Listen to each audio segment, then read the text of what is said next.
ලංකාවේ රජය විදේශගත වූවන් වෙනුවෙන් ඡන්ද ප්‍රවේශය ලබා දීමට කරන තීරණය පිළිබඳ අපේ ප්‍රශංසාව පළ කිරීම සම්බන්ධයෙන් ඒක රජයේ පොරොන්දුවක් වුණා. ඒ පොරොන්දු ඉෂ්ට වීම දකින්න අපි සතුටු වෙනවා. මේ අවස්ථාවේදී රජය එය ක්‍රියාත්මක කිරීමට කැමැත්ත පොලිටිකල් විල් එකක් පෙන්눔 කර සිටීම ඉතාමත් වැදගත් කාරණයක්. BOM ජාලය වෙනුවෙන් අපි රජයට ස්තුති කරන වගේම මේ අවස්ථාවේදී මේක ක්‍රියාත්මක කිරීමේදී ක්‍රම කීපයක් තියෙන්න පුළුවන්. ඒ ක්‍රම ගැනත් අපි මේදී සාකච්ඡා කරන්න බලාපොරොත්තු වෙනවා. මූලික වශයෙන් රටේ ආර්ථිකයට විශාලතම දායකත්වයක් දෙන කණ්ඩායමක් වශයෙන් ඒ අයට ආර්ථිකය වෙනුවෙන් ඒගොල්ලන්ගේ ආර්ථිකය අගය කිරීම පමණක් නොවේ, ඒගොල්ලන්ගේ ප්‍රජාතන්ත්‍රවාදී අයිතිය තාවුරු කිරීම ඉතාමත් වැදගත් වෙනවා.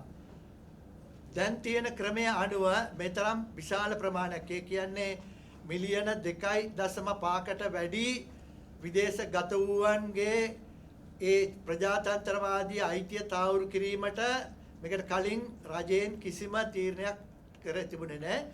නමුත් මේව රජය ඒ තීරණය ගැනීම සම්බන්ධයෙන් අපේ ප්‍රසාදය පළ කරනවා. නමුත් විදේශගත වූවන් කියලා කතා කරනකොට මයිග්‍රන්ට්ස් කියලා කියන්නේ විදේශගත වූවන් විදේශවල ජීවත් වෙන අය.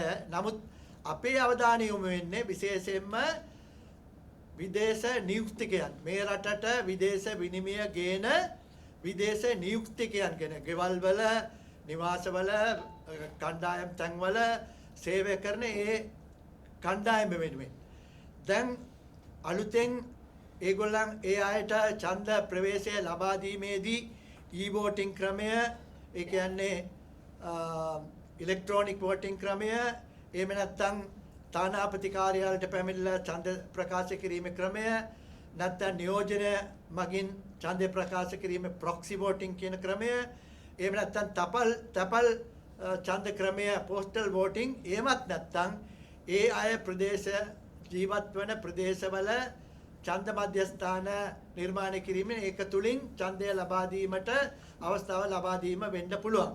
නමුත් ඉතාමත් ප්‍රවාහික විශේෂයෙන්ම ගෙවල් වල, නිවාසවල, වැඩස්ථානවල වැඩ කරන කම්කරුවන්ට ඉතාමත් පාසු ක්‍රමය තමයි ඊ ක්‍රමය, ඉලෙක්ට්‍රොනික වෝටිං ක්‍රමය. දැනටම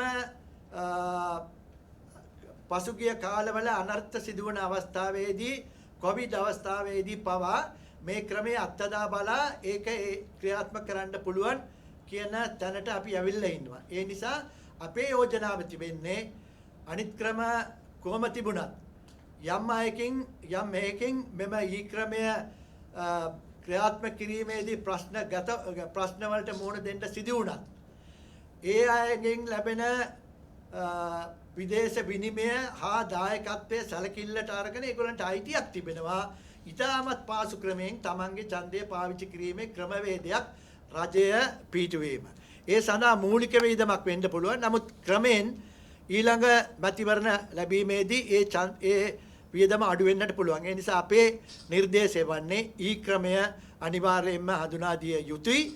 විශේෂයෙන්ම මේ මුළු ක්‍රමවේදයම විදේශ නියුක්තිකයන්, මයිග්‍රන්ට් වර්කර්ස් කියන කණ්ඩායම වෙනුවෙන් විශේෂ අවධානයක් යොමු කරන්න ඕනේ කියන එක තමයි අපේ ඉල්ලීම.